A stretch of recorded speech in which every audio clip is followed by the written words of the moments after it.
I'm always talking about not using authority in your parenting. No authority. Don't impose authority. Don't impose consequences. Don't impose rules. Don't use criticism. Always, always, always.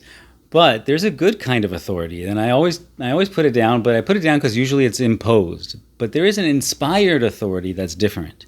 I've been a teacher for many years. I've taught martial arts for a couple of decades. I taught kids martial arts as well as adults. I've taught self-defense. I've taught dance for quite a while. Back in the 90s, I was a group development communications facilitator trainer of the trainers. I've done a lot of teaching over the years, and I never demand respect. I never ask for respect. I bond with people. I show them who I am. I show them what I know. I'm cool about what I don't know, but what I do know, I really know. And then the respect that comes to me is natural, right? When I'm with kids, I affirm them so much. I make sure they know that I see their brilliance and their importance and that they matter.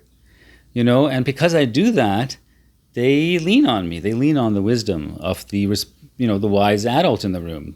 People always say that, right? But to actually inspire it is different. The things that people say, kids crave boundaries, and there's a kind of truth to that, but they don't crave coercive boundaries imposed by an authority figure who's taking the authority because they have the power and they know it's good for you. That's different. That's not real.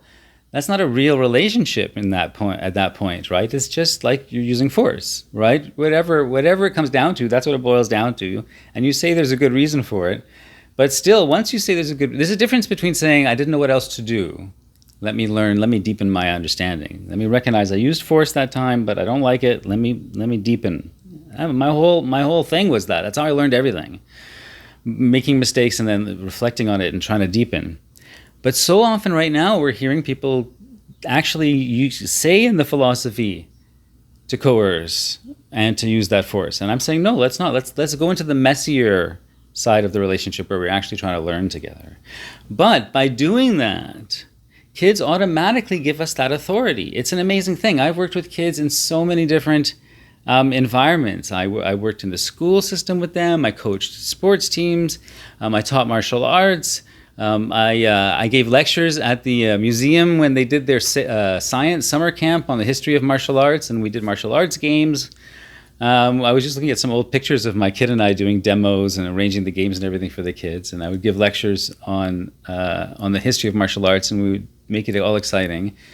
But I mean, I've worked with kids in so many different environments, including youth conferences where kids came from all over the city, and especially in really difficult areas.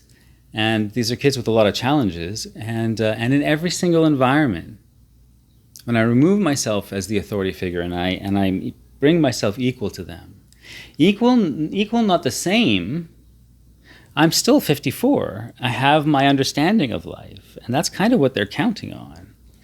But only if I'm asking, not if I'm telling. As soon as I'm telling I'm the authority because I'm 54, because I've lost them. I've lost myself. I lost literally myself. The leader here is the self. So then if I offer myself to them, if I say, hey, here I am, I'm 54, and I'm no better than you, and we're exactly the same, and I'm 54, and here's what I think about life, what do you think? Always, these kids, when I talk to them that way, always, they're like, yeah, man, that's it. Let's do it, and they're in.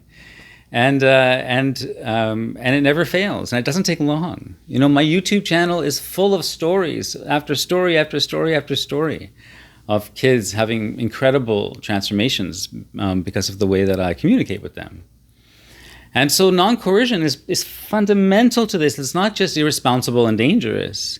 It's not that we're rejecting authority. We're rejecting imposing authority, because the natural trust that we get from kids is beyond anything